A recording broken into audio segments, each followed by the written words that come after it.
तक बाबर का ताल्लुक है, बाबर को मेरे ख्याल में हमने भी कप्तानियां की, हमारे साथ यूनुस खान ने, मिसबा सब ने कप्तानी की। इतना खुला चांस किसी कप्तान को नहीं मिला। वरना अस्सलाम वालेकुम जी, मेरा नाम शाहजेब है। आप देख रहे हैं मेरा यूट्यूब चैनल और फेसबुक पेज।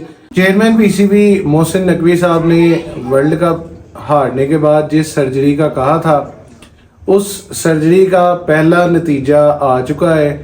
वहाब रियाज और अब्दुल रज़ाक जो कि पाकिस्तान के साबिक क्रिकेटर्स हैं, उनके ओहदे से उन दोनों को फारिग कर दिया गया है। अब देखना ये है कि इस सर्जरी के बाद आगे जो चेंजेस आते हैं पीसीबी में वो क्या हैं। कल की डेवलपमेंट के बारे में आपको बताता हूँ। जैसे मैंने पिछली वीडियोस में भी बताया कि मोहसिन नकवी साहब जो चेयरमैन पीसीबी हैं, वो धड़ाधड़ मीटिंग्स कर रहे हैं डिफरेंट लोगों के साथ, कोचेज़ के साथ और एक्स क्रिकेटर्स के साथ, जिसके नतीजे में सबसे पहले जो स्टेप लिया गया है वो ये है कि वहाब रियाज जो कि चेयरमैन सिलेक्शन कमेटी थे और पाकिस्तानी टीम जो मेंस टीम है उसके सीनियर मैनेजर भी थे, उनको ओहदे से फारिग कर दिया गया है। दूसरा, अब्दुल रज़ाक जो कि पाकिस्तान ऑलराउंडर, फॉर्मर ऑलराउंडर है पाकिस्तान क्रिकेट टीम के, उनको भी सिलेक्शन कमेटी से फारिग कर दिया गया है। वहाब रियाज पे इल्ज़ाम क्या लगा है वो ये है कि वहाब रियाज जो हैं वो आयरलैंड के सीरीज से लेके वर्ल्ड कप तक प्लेयर्स को फेवर देते रहे हैं। अब वो फेवर किस सूरत में है ये तो अभी तक नहीं बताया जा सका, लेकिन ज़राए का ये कहना है कि वहाब रियाज ने कुछ प्लेयर्स को फेवर दी, उनके गलत रवैये के बावजूद उनको सपोर्ट किया, जिस वजह से वो टीम में खेलते रहे और टीम जो है वो तंजली का शिकार होती रही उनके बुरे बिहेवियर की वजह से, बुरे एटीट्यूड की वजह से। अब देखना ये है कि इस खबर में कितनी सच्चाई है। वहाब रियाज ने ट्विटर पे एक पैगाम जारी किया है और उन्होंने ये कहा है कि मैं किस तरह एक प्लेयर को फेवर दे सकता हूँ। अगर तो सिलेक्शन की तरफ से फेवर का कहा जा रहा है तो मेरे साथ 6 और लोग शामिल थे, मेरा एक वोट 6 वोटों पे कैसे भारी हो सकता है। खैर, उन्होंने ये कहा है कि मैं इस पे डिटेल्ड एक्सप्लेनेशन जो है वो जल्द ही दूंगा। देखते हैं वो उनकी तरफ से क्या बयान आता है। साथ ही साथ आपको बताता चलूं कि पाकिस्तान के फॉर्मर ऑलराउंडर शाहिद अफरीदी, जिनको बूम बूम भी कहा जाता है, वो इस वक्त इंग्लैंड में मौजूद हैं पाकिस्तान चैंपियंस टीम के साथ, और उन्होंने एक स्टेटमेंट दी है जो कि कल पीसीबी में चेंजेस हुए हैं वहाब रियाज और अब्दुल रज़ाक की सैकिंग की सूरत में। उन्होंने इसके ऊपर एक स्टेटमेंट दी है और उन्होंने बाबर आजम को आड़े हाथों ले लिया। उन्होंने ये कहा है कि बाबर आजम को तकरीबन 4 से 5 साल मिल चुके हैं, लेकिन उसके बावजूद बाबर आजम की तरफ से कैप्टनसी में कोई भी ऐसा टूर्नामेंट नहीं जीता गया जिस पे उनको कैप्टन बरकरार रखा जा सके। अब ये उन्होंने किस लिए कहा है, किस वजह से कहा है, ये मैं आपको बाद में बताता हूँ। ये वीडियो देखें। यार, मैं एक चीज पे बिलीव है कि जो डिसीजन लेना है वो डिसीजन लें और उस डिसीजन को, उस सिस्टम को, उस कप्तान को, उस कोच को टाइम दें, चलने दें। यही तो नहीं देते। जहां तक बाबर का ताल्लुक है, बाबर को मेरे ख्याल में हमने भी कप्तानियां की, हमारे साथ यूनुस खान ने, मिसबा सब ने कप्तानी की।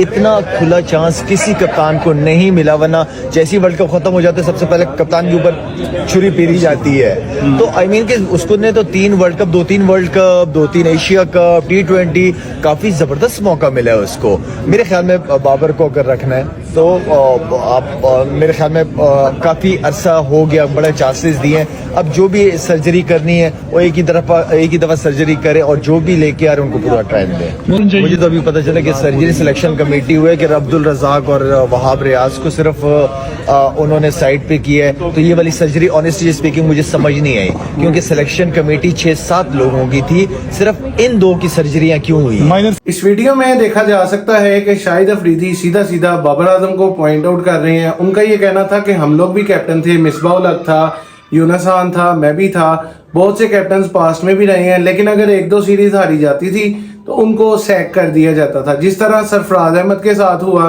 कि 2019 में एक सीरीज हारे श्रीलंका से और उनको कप्तानी से फारिग कर दिया गया। लेकिन बाबर आजम को बहुत से चांसेस मिले हैं, बहुत से मौके मिले हैं, लेकिन वो टीम को कोई भी बड़ा टूर्नामेंट नहीं जितवा सका। किसी एशिया कप में वो परफॉर्म अच्छी तरह से नहीं कर सका, किसी वर्ल्ड कप में वो अच्छी तरह से परफॉर्म नहीं कर सका, ये कहना था शाहिद अफरीदी का।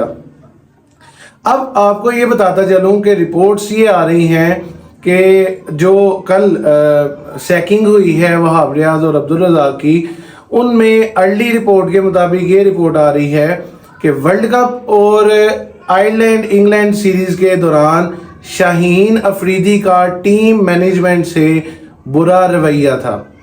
अब वो बुरा रवैया क्या था, किस तरह था, किस सूरत में था, ये अभी तक एग्जैक्ट पता नहीं चला, लेकिन पीसीबी ने इस बुरे रवैये की इन्वेस्टिगेशन शुरू कर दी है। वो बुरा रवैया क्यों था?